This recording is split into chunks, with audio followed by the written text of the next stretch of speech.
నమస్తే, welcome to కైజర్నీస్. నేను భాగ్య. Present days లో ఇదే సొసైటీలో జరుగుతున్న రెండు విషయాల గురించి ఈ రోజు నేను మాట్లాడాలి అనుకుంటున్నాను. ఈ రెండు విషయాలు కూడా ఒకదానికొకటి ఎంటైర్ డిఫరెంట్ గా ఉంటుంది. ఏది కూడా పోలికుండదు. దానిలో మొదటి విషయం వచ్చేసరికి, ఎవరైతే ఈ రోజుల్లో కొంతమంది అమ్మాయిలు భర్తల్ని చంపేస్తున్నారు, పెళ్లి చేసుకోవాలనుకున్న వాళ్ళని చంపేస్తున్నారు, వాళ్ళ సంబంధాలకు అడ్డొచ్చిన పిల్లల్ని కూడా చంపేస్తున్నారు కొంతమంది. వాళ్ళ గురించి మొదటి విషయంగా మాట్లాడుకుందాం మనం. మొదటిగా జూన్ 18న మహారాష్ట్రలోని పూణేలో జరిగిన మర్డర్ ఇష్యూ గురించి మాట్లాడుకుందాం. ఒక రియల్ ఎస్టేట్ టైకూన్ కొడుకు కేతన్ అగర్వాల్ షియా గోయల్ అనే అమ్మాయితో ఫిబ్రవరిలో ఎంగేజ్మెంట్ చేసుకున్నారు. వీళ్ళకి కమింగ్ నవంబర్ లో గ్రాండ్ గా పెళ్లి చేసుకోవడానికి కూడా అన్ని రకాల ఏర్పాట్లనేవి పూర్తి చేసుకున్నారు. మొత్తం ఆ పెళ్లి ఖర్చుల కింద 17 కోట్లు ఖర్చు పెట్టడానికి వాళ్ళు రెడీ అయిపోయారు. ఆల్రెడీ ఆ రాజభవనం కూడా బుక్ చేసుకున్నారు. అందరికీ కూడా ఇన్విటేషన్స్ కార్డు వెళ్ళడం కానివ్వండి, ఆ పెళ్లి పనులన్నీ జరుగుతూ ఉన్నాయి. ఎవరైతే పెళ్లి కూతురు సియా ఉందో ఆమెకి పెళ్లి ఇష్టం లేదు కాబట్టి వాళ్ళ లవర్ ఎవరైతే చేతన్ చౌదరి ఉన్నారో అతనితో కలిసి చంపేసింది. 400 అడుగుల లోతులో ఉన్న లోయలోకి తోసేసి చంపేసింది. దానికి ఒక స్టోరీ వెళ్ళిందనమాట. ఇంకొక విషయం వచ్చేసరికి తీగలో జరిగిన విషయం. వాళ్ళ అక్రమ సంబంధానికి అడ్డుగా వస్తున్నాడని 2 ఏళ్ల బాబుని ప్రియుడు చంపేస్తున్నా సరే నోరు మూసుకుని కూర్చున్న జ్యోతి అనే అమ్మాయి గురించి మాట్లాడుకుందాం. ఈ రెండు విషయాలు మాట్లాడుకుందాము. ఫస్ట్ ఆఫ్ ఆల్ ఏంటిదంటే, ఈ సియా గోయల్ అనే అమ్మాయికి ఈ పెళ్లి ఇష్టం లేనప్పుడు ఎందుకు ఒప్పుకున్నట్టండి? ఒళ్ళు బలిసి ఒప్పుకుంటున్నావు నువ్వు. సరే నీకిష్టం లేదు. నువ్వు ఎవరికి చెప్పా పెట్టకుండా వెళ్ళిపోయినా సరే ఎవరికీ బాధ లేదు కదా! ఒక అబ్బాయిని చంపేస్తే వాడి ఇంట్లో ఒక్కడే కొడుకైతే వాళ్ళ పరిస్థితి ఏంటండి? మీకిష్టం లేనప్పుడు తప్పుకోండి మీరు. ఒక మనిషిని చంపేయాలనే క్రూరమైన ఆలోచన ఎలా వస్తుంది? ఇక్కడ 2 పర్స్పెక్ట్స్ మాట్లాడుకుందామండి మనము. ఫస్ట్ ఆఫ్ ఆల్ ఏంటిదంటే, ఎవరైతే ఇలా చంపేసినా సరే నో ప్రాబ్లమ్ అనుకుంటున్నారో చట్టంలోని లూప్ హోల్స్ ఉపయోగించుకుంటున్నారండి. డెఫినెట్ గా ఇక్కడ చట్టం అనేది పోలీసులు కూడా బాధ్యత ఉంది. అక్కడ ఏంటిదంటే వీళ్ళు చంపేస్తారు. చంపేసిన తర్వాత వాళ్ళు అరెస్ట్ చేసిన తర్వాత కూడా బెయిల్ వచ్చే ఛాన్సెస్ అనేవి 80% ఉంటాయి కాబట్టి హ్యాపీగా బెయిల్ మీద తిరిగి రావచ్చు అనే ధైర్యంతోనే చేస్తున్నారు. ఖచ్చితంగా ఇదే ధైర్యంతో చేస్తున్నారండి వాళ్ళు. ఒక ప్రాణం అంటే మీ దృష్టిలో అంత అలసైపోయిందండి. మీకు ఇష్టం లేనప్పుడు పెళ్లికి ఒప్పుకోవద్దు. మీ పేరెంట్స్‌ని అడగండి. ఇంకొకటి పేరెంట్స్ కూడానండి. పేరెంట్స్‌తో కూడా తప్పు ఉంటుంది. ఎస్పెషల్లీ అమ్మాయిల పేరెంట్స్ ఏంటిదంటే, మా అమ్మాయిని గొప్ప కుటుంబానికి ఇస్తే హ్యాపీగా బతుకుతది అని అనుకుంటారు. గుడ్. కొన్ని విషయాల్లో జరుగుతుందన్నట్టు. ముందు ఆ బుర్ర తక్కువదనం బుర్రలో ఏముందో తెలుసుకోండి ఫస్టు. నీకు ఈ పెళ్లి ఇష్టం ఉందా లేదా అని చెప్పేసి అడిగి సావండి. లేకపోతే ఈ పనికిమాలిన వాళ్ళంతా పెళ్లికి ముందు, పెళ్లి తర్వాత మొగుళ్ళని చంపేయడానికి రెడీ అవుతున్నారన్నమాట. ఈ మధ్య కాలంలో జరుగుతున్నవవే. ఒక ట్రెండ్ లాగా ఫాలో అయిపోయిందన్నమాట ఇది. ఇంకొక విషయం వచ్చేసరికి జ్యోతి. ఈ ఇష్యూ మనందరికీ తెలిసిందే. ఈ జ్యోతి అనే ఆమె ప్రియుడు ఏకాంతంగా ఉన్నప్పుడు వాళ్ళ కొడుకు అడ్డొస్తున్నాడు, ఏడుస్తున్నాడు అని చెప్పేసి కొట్టి చంపేశారు. 2 ఏళ్ల బాబండి. వాడికేం తెలుసని? అసలు ఇప్పుడు ఈ నవీన్ అన్న వాడిని పక్కన పెడితే, వాడి కొడుకు కాదు కాబట్టి వాడికి తెలీదు. వాడికి కన్న ప్రేమ అనేది ఉండదు. నువ్వు గడ్డి తింటున్నావా? జ్యోతి, గడ్డి తింటున్నావా నువ్వు? వాడు చంపేస్తుంటే నువ్వు కూర్చొని చూస్తున్నావు. మళ్ళీ ఒక స్టేట్మెంట్ ఇచ్చింది. ఒకసారి చూడండి. ఎవరు చంపారంటే నేను కాదు వాడే చంపేశాడని చాలా సాఫ్ట్ గా చెప్తుందన్నమాట. వాడు చంపేస్తుంటే నువ్వేం చేస్తున్నావు? భజన చేస్తున్నావు. చిడతలు కొడుతున్నావు కూర్చొని. వాడు నీ కొడుకే కదా! నీ కడుపున పుట్టిన వాడే కదా! కనీసం వాడిని అంత దారుణంగా ఆ పసిపిల్లోడిని అంత దారుణంగా కొట్టి చంపేస్తున్నప్పుడు కూడా నీ మనసనేది కరగలేదా నీకు? అంటే నీకు కన్న ప్రేమ కంటే వాడు ఎక్కువైపోయాడన్నమాట.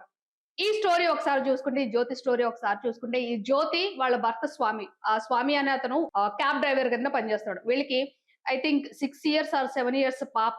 ఈ ఎవరైతే బాబు చనిపోయాడో 2 సంవత్సరాల బాబు ఉన్నారు. వీళ్ళిద్దరూ కూడా ఫస్ట్ అల్వాల్లో ఉండేటోడు. అల్వాల్లో ఉన్నప్పుడు కూడా ఈ నవీన్ అనేటోడు ఈమె బాయ్ ఫ్రెండ్ అన్నట్టు.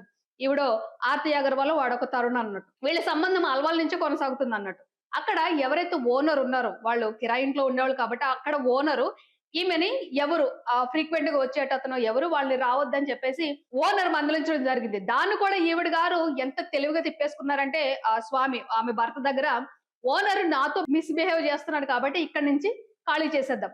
ఇక్కడ ఒక చిన్న లాజిక్ అండి.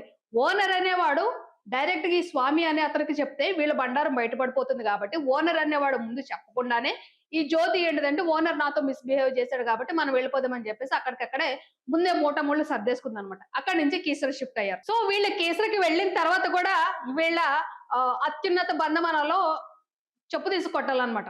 ఓకే. ఈ అక్రమ సంబంధం అనేది కొనసాగుతూనే ఉంది. ఇక్కడ ఈ నవీన్ గాడిని అడుగుతున్నానన్నమాట. నీకు ఇది తప్ప వేరేదెవరు దొరకలేదా? ఇక్కడ ఒక విషయం మర్చిపోయానండి. ఈ నవీన్ అనేటోడు ఈ జ్యోతికి సీనియర్ అంటండి కాలేజ్‌లో చదువుకునేటప్పుడు. మరి కాలేజ్‌లో చదువుకున్నప్పుడు నీకంత ఇష్టం ఉన్నప్పుడు, దానికంత ఇష్టం ఉన్నప్పుడు మీరిద్దరు పెళ్లి చేసుకొని సావచ్చు కదా! ఆహా! ఉండదు మనకి. అక్కడ ఏంటిదంటే వాడొక అమర ప్రేమికుడయిపోయి వాడి ప్రేమను త్యాగం చేసేస్తాడు. ఈవిడొక అమర ప్రేమికురాలయిపోయి దీని ప్రేమను త్యాగం చేసేసి వేరే వాడిని పెళ్లి చేసుకొని వాడి జీవితం బుగ్గిపాలు చేయడానికి తయారవుతారనమాట మీరందరూ. ఇక్కడేంటిదంటే ఫస్ట్ బాబుని కాదు చంపాలనుకున్నది. ఈ స్వామి అనేవాడిని లేపేద్దామని చెప్పేసి ఫిక్స్ అయ్యారన్నట్టు. పాపం వాడికి భూమి మీద నూకలున్నాయి కాబట్టి ఇంక బతికాడు ఆ స్వామి అనే అతను. ఇంకొక విషయం డౌట్ వస్తుందన్నమాట. వాడంత ధైర్యంగా ఎలా వస్తున్నాడు ఇంటికి? నవీన్ అనేటోడు అంత ధైర్యంగా ఎందుకొస్తున్నాడంటే వీళ్ళిద్దరు కలిసి ఒక మాస్టర్ ప్లాన్ కూడా చేశారన్నమాట. ఏంటిదంటే ఆల్రెడీ నేను ముందు చెప్పినట్టు ఈ స్వామి అనే అతను క్యాబ్ డ్రైవర్ అన్నట్టు. క్యాబ్ డ్రైవర్ కాబట్టి అతను ఎప్పుడొస్తాడో ఏంటో క్లారిటీగా తెలీదు. ఒక్కొక్కసారి ముందొచ్చేస్తారు, వెనకొచ్చేస్తారు కాబట్టి దానికి ఒక జీపీఎస్ ట్రాకర్ పెట్టుకొని ఆ లొకేషన్ యాక్సెస్ అనేది ఈవిడ ఫోన్ లోని తీసుకున్నది. అలాగే ఆ నవీన్ అనేవాడి ఫోన్ లో కూడా తీసుకున్నారన్నట్టు. ముందు జాగ్రత్త. చాలా ముందు జాగ్రత్త అన్నమాట. అంటే ఒక 100 మీటర్స్ దూరంలో ఉన్నాడు వెళ్ళిపోయి అని చెప్పేసి పంపించడానికి. లేకపోతే వెళ్ళిపోయి 10 నిమిషాలు అయింది నువ్వు వచ్చాయని చెప్పేసి మెసేజ్ చేస్తుందేమో ఈవిడ గారు. సిగ్గనేది లేదు. మీ ఇద్దరు లాంటి వాళ్ళ వల్లే కదా మొత్తం ఆడాలని తిట్టిపోసుకుంటున్నారు పొట్టు పొట్టు. మీకంతా ఒళ్ళు బరువెక్కిపోయింది అన్నట్టు. సిగ్గనేది అనిపించదు మీకు. కమింగ్ టు ద పాయింట్ ఏంటిదంటే సో వీళ్ళిద్దరి రిలేషన్ ఎంత అన్యోన్య దాంపత్యంగా కొనసాగుతుందన్నమాట భర్త బయటికెళ్ళిపోయిన తర్వాత. ఓకే. తర్వాత ఒక రోజు ఇంటికొచ్చిన తర్వాత ఏదైతే ఈ ఇష్యూ జరిగిన రోజుందో ఆ టైంలో ఈ జ్యోతి, నవీను ఏకాంతంగా ఉన్నప్పుడు పిల్లోడు ఏడవడం స్టార్ట్ చేశాడన్నమాట. దానికి వీడికి చిర్రెత్తుకొచ్చేసిందన్నమాట. వాడేదో ఘనకార్యం చేస్తున్నాడు కాబట్టి అక్కడ వాడు చేసే మహాయజ్ఞానికి పిల్లోడు అడ్డుగా ఉన్నాడని చెప్పేసి గోడకేసి కొట్టాడన్నమాట పిల్లోడిని. చిన్న పిల్లోడండి. 2 సంవత్సరాల పిల్లోడు ఏం తెలుసు? మీరు చేసేది చెత్త పనని మీకు తెలుసు. పాపం వాడికి తెలీదు కదా! వాడికి ఆకలేసిందో, ఇంకేమేసిందో ఏడ్చాడు. ఏడిస్తే నీ బుద్ధేమైందే జ్యోతి?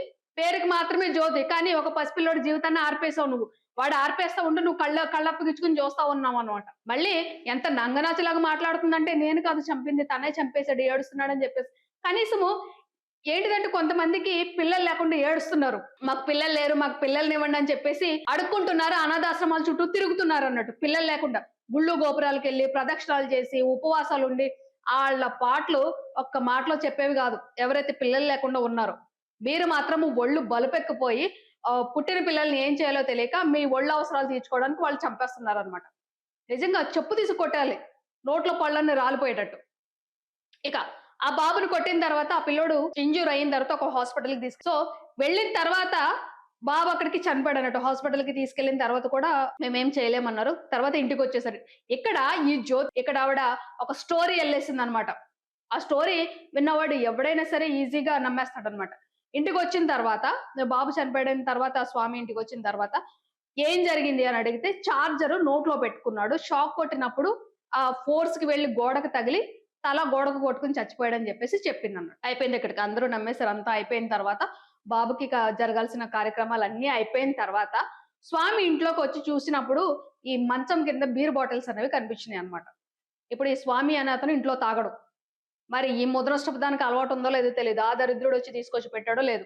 సో ఏంటిది? ఎందుకొచ్చింది? అని అడిగితే ఇంకా అప్పుడు వాళ్ళిద్దరి మధ్య మాట మాట పెరిగిన తర్వాత అప్పుడు గట్టిగా నిలదీసి ఒప్పుకున్నదన్నమాట. సరే ఇప్పుడు మీ అక్రమ సంబంధం బయటపడింది. అది పక్కన పెడితే బాబు చనిపోయాడు. బాబుని ఎవరిని తీసుకొస్తారు? మీరు తీసుకొస్తారా తిరిగి? నీకంత ఒళ్ళు మొయ్యలేని కోరికలుంటే వాడితో ఎళ్ళిపో. ఎవడు కాదన్నాడు? ఇక్కడ కొంతమంది భర్తలు కూడా నేను చెప్తున్నానండి. అలాంటి వాళ్ళని వదిలేసుకోండి మీరు. అలాంటి వాళ్ళని వదిలేసుకుంటే మీరు, మీ పిల్లలు హ్యాపీగా ఉంటారు.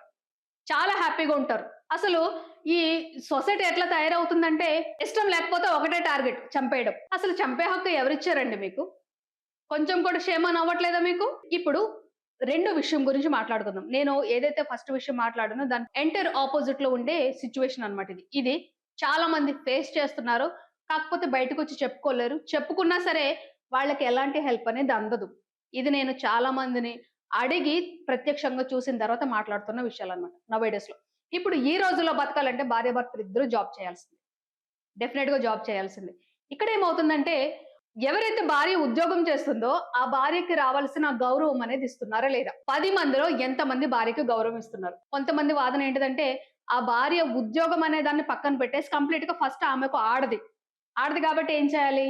ఇంటి పని చేసుకొనెళ్ళాలి. చేసుకొని ఎళ్తున్నారండి. ఇంటి పని చేసుకొని, ఆఫీస్ పనంతా సక్రమంగా చేసుకొని వెళ్తున్న వాళ్ళున్నారు. వెళ్లి వచ్చిన తర్వాత కూడా వాళ్ళకివ్వాల్సిన గౌరవం అనేది ఇస్తున్నారా? ఓకే. ఇక్కడ కొంతమంది గురించి మాత్రమే మాట్లాడుతున్నాను. ఇక్కడ ఎవరైతే కొంతమంది ఇలాగా జాబ్ చేసే భార్యలున్నారో, ఆ భార్యలకి వాళ్ళ భర్త దగ్గర గౌరవం ఉండదు. కొంతమంది గురించి మాట్లాడుతున్నాను.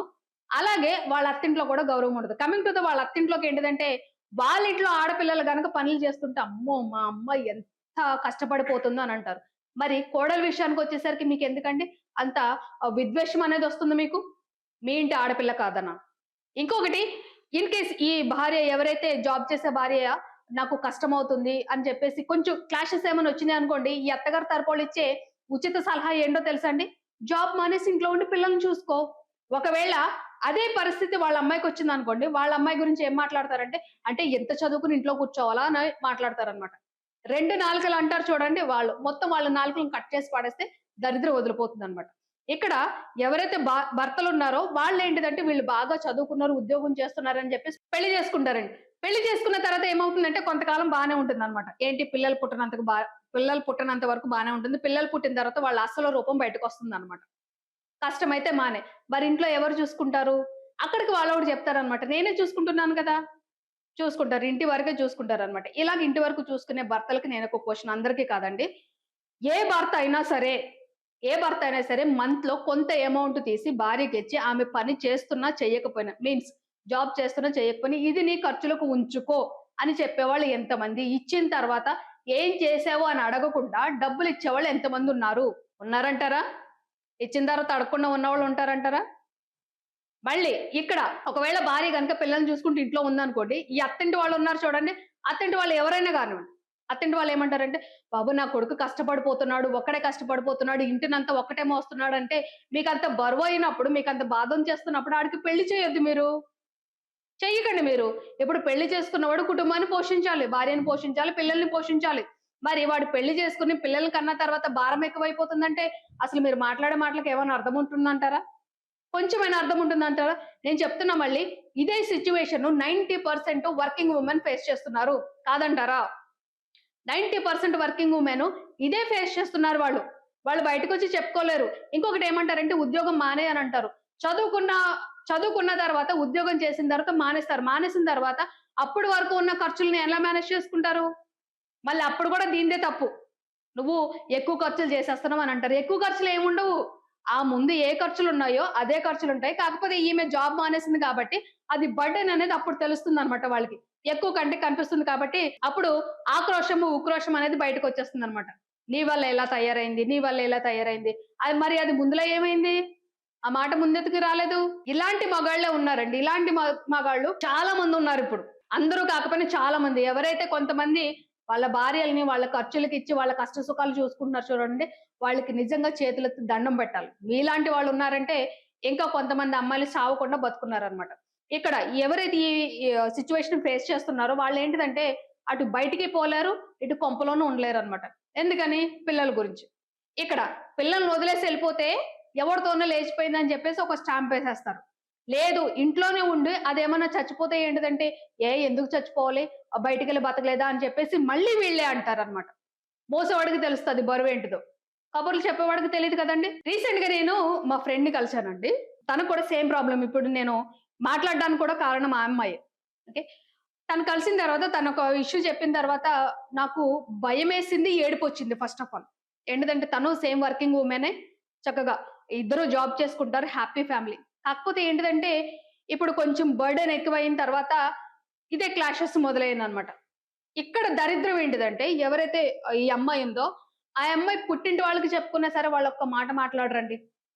మాట్లాడు మరి ఆ పుట్టింటి వాళ్ళని అడుగుతున్నాను నేను. మేబీ ఆ పిల్ల మీ ఇంటికొస్తే మీకేమైనా బర్డెన్ అయిపోతదని అనుకుంటున్నారా? చదువుకుందండి ఆ అమ్మాయి. అమ్మాయి చదువుకుంది. మీకు బర్డెన్ అయిపోతదనుకుంటున్నారు. కనీసం మీకు బర్డెన్ అయిపోతదని అనుకుంటే దానికి చెప్పండి. "నువ్వు మా ఇంటికి రావద్దమ్మా. మీ బతుకు నువ్వు బతుకని" చెప్పేస్తే అది బతుకుతది కదా! ఇప్పుడు ఆ అమ్మాయికి ప్రాబ్లమ్ ఏంటంటే అత్తింటి వాళ్ళు దానికి సపోర్ట్ జెయ్యరు. నేను కళ్ళారా చూసాను కాబట్టి చెప్తున్నాను.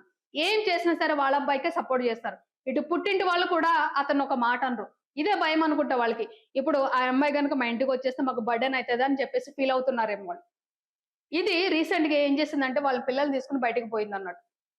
బయటికి పోయిన తర్వాత అది తిరిగొచ్చిన తర్వాత నాకు ఆహ్, ఇష్యూ ఈ విషయం తెలిసిన తర్వాత దాన్ని కలిసిన తర్వాత అది చెప్పిన మాటలింటే వణుకొచ్చింది. నేను స్టార్టింగ్‌లో చెప్పాను కదండీ! వణుకొచ్చేసింది నాకు.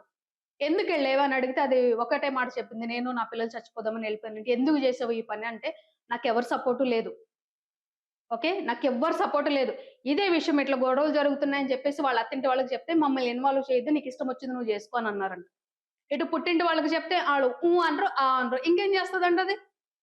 వెళ్ళిన తర్వాత నేనిట్లా చచ్చిపోదామని చెప్పేసి పిల్లలతో పాటు చెప్పేసి వెళ్ళిపోదాం అని చెప్తే నేను తిట్టిన. గట్టిగా తిట్టిన.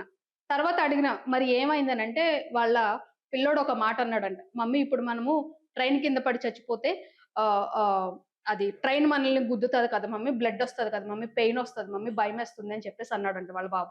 ఈ మాటలు విన్న తర్వాత అసలు నాకు ఒళ్ళంతా ఇట్లా గగురు పొడిచిందనమాట. చాలా గగురు పొడిచింది నాకు. అయితే మరేం చేసినావంటే నాకప్పుడే అని అనిపిచ్చింది. చస్తే నేను చావను. బట్ ఇక్కడ నేను చచ్చిపోతే గనక ఆ అమ్మాయి చెప్తుంది. నేను చచ్చిపోతే నా పిల్లల్ని పట్టించుకోరు ఎవరు. అటు నా పుట్టింటోళ్ళు పట్టించుకోరు. ఇటు ఈ భర్త అనేవాడు కూడా పట్టించుకోడు కాబట్టి ఏం జరిగినా సరే బతుకుదామని చెప్పేసి నా పిల్లల్ని తీసుకొని మళ్ళీ అర్ధరాత్రి తిరిగి ఇంటికొచ్చానని చెప్పేసి చెప్పిందండి. నేను ఈ ఒక్క పాయింట్ గురించే మాట్లాడుతున్నాననమాట. పోయా కాలాలా మీకు? ఇద్దరు జాబ్ చేసుకుంటున్నప్పుడు జాబ్ చేసుకొని సావచ్చు కదా! ఇంకేం మాయరోగం మీకు? ఈ భర్తలుంటారండి. ఇక్కడ కొంతమందికి నేను ఇచ్చే సజెషన్ అండి. ఇక్కడ మమ్మ బాయ్స్ అని చెప్పేసి కొంతమంది ఏడుస్తారనమాట. అమ్మ చాటు కొడుకులనమాట ఈళ్ళు. మీరు దయచేసి ఎవరిని పెళ్లిళ్లు చేసుకోవద్దు. ఎవ్వరిని పెళ్లిళ్లు చేసుకోవద్దు మీరు. ఎందుకంటే పెళ్ళికి ముందు మీ అమ్మ మాట ఇంటారు. పెళ్లి తర్వాత కూడా అమ్మ మాట ఇంటారు. పెళ్లి తర్వాత కూడా అమ్మ ఏది చెప్తే అదే. మరి అలాంటప్పుడు మీ మొఖాలకి పెళ్ళెందుకు? పిల్లలెందుకు? మగాడినని అనిపించుకోవడానికా సమాజంలోను? అసలు ఈ మమ్మ బాయ్స్‌కి అసలు ఎవరు పిల్లల్ని కూడా ఇవ్వొద్దండి. వీళ్ళని చేసుకున్న తర్వాత వాళ్ళు పడే బాధలేంటిదంటే వర్ణనాతీతం అనమాట. బెస్ట్ ఎగ్జాంపుల్ ఇదే నేను చెప్పింది. వర్ణనాతీతం వాళ్ళ బాధ. పోనీ పుట్టింటి వాళ్ళేమన్నా పట్టించుకుంటే హ్యాపీ. వాళ్ళు పట్టించుకుని సావరన్నట్టు. ఇక కొంతమంది అనుమానపు పక్షులుంటారండి. వాళ్ళు చదువుకున్నది ఆఫీస్‌లో పనిచేస్తారు. వాళ్ళు కూడా ఆఫీస్‌లో పనిచేస్తే వాళ్ళు వాళ్ళ కొలీగ్స్‌తో బానే మాట్లాడుకుంటారు. ఓకే. అమ్మాయిలతో గాని, అబ్బాయిలతో గాని ఏంటిదంటే అదే దానికొక పేరు పెడతారనమాట. టెకీ ఎన్విరాన్మెంట్ అంటారు. అంటే అమ్మాయిలు, అబ్బాయిలు ఫ్రీగా మాట్లాడుకోవచ్చు. అదొక టెకీ ఎన్విరాన్మెంట్ అంట. ఇదే అమ్మాయి విషయంకొచ్చేసరికి ఏంటిదంటే ఇక్కడ అక్రమ సంబంధాలయిపోతాయి మాట్లాడినట్టు. నువ్వు వాడితో మాట్లాడొద్దు, వీడితో మాట్లాడితే అక్రమ సంబంధాలయిపోతాయి. కొంతమంది పెట్టుకుంటారు. అలాంటి వాళ్ళని మీరేమైనా జేయొచ్చు.